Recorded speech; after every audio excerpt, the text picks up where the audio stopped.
నానా, కొడుకుని మోసం చేయొచ్చా? పెళ్లి చేస్తున్నాం. పెళ్లి చేయటం అంటే మోసం చేయటమే కదా నానా. అని నువ్వు ఆల్రెడీ మోసపోయావు, నన్ను కూడా ఇందులోకి లాగటం అవసరమా? ఆ? ఇప్పుడు అవన్నీ ఎందుకులే? ఆ, నువ్వు ఇప్పుడు పెళ్లి చేసుకోరా. అమ్మా, ఇప్పుడు పెళ్ళొద్దామా? రేయ్, అలా సింగిల్ గా ఉండకూడదురా. జంటగా బతకలేనమ్మా. పెళ్ళంటే నూరేళ్ల పంటరా. చెప్పండి. ఆ? అదేంటి నాన్న నూరేళ్ళు మంట అన్నాడు? రేయ్, నువ్వేంట్రా గడియారం గంట కొట్టినట్టు నువ్వు నన్ను ప్రతిసారి కొడుతున్నావు? రే నాన్నా, ఏం మాట్లాడా అమ్మాయితో? ఆడపిల్ల ఉండమని చెప్పానమ్మా. అదే, ఆ అమ్మాయి బానే ఉందిగా. ఆ, అమ్మాయికి సిగ్గులేదు, ఓపిక లేదు, కాస్త పొగరు, కాస్తగా చాలా పొగరు. పళ్ళు కూడా కొద్దిగా ఎత్తు అనుకుంటా. అమ్మా, అమ్మాయి కళ్ళు చూసావా?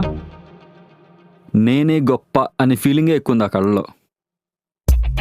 నా మాట ఎందో, నీ మాట అయితే అస్సలు ఎందో.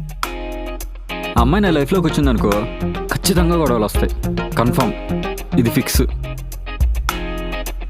ఆ అమ్మాయి నా లైఫ్లోకి వస్తే నువ్వు నేను దూరం అయిపోతాం, వేరే కాపురం అంటుంది. లాస్ట్కి నువ్వు నేను దూరం అయిపోవడానికి కారణం నువ్వే అని ఫీల్ అయ్యేలా చేస్తుంది. అందుకే ఇవన్నీ జరగకముందే అమ్మాయిని దూరం పెట్టేద్దాం. మనం జాగ్రత్త పడదాం.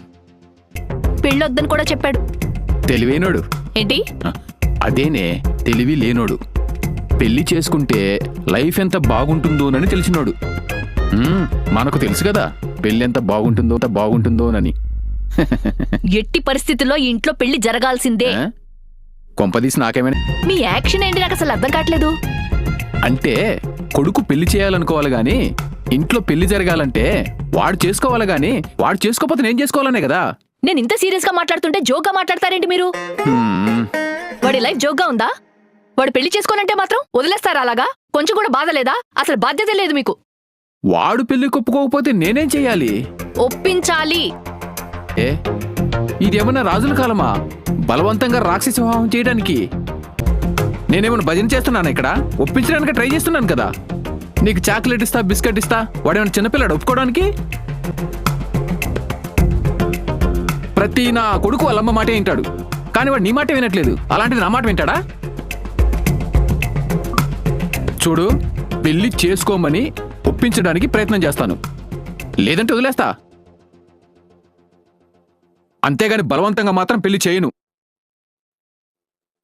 మా నాన్న చేసిన తప్పు నేను మళ్ళీ చెయ్యను.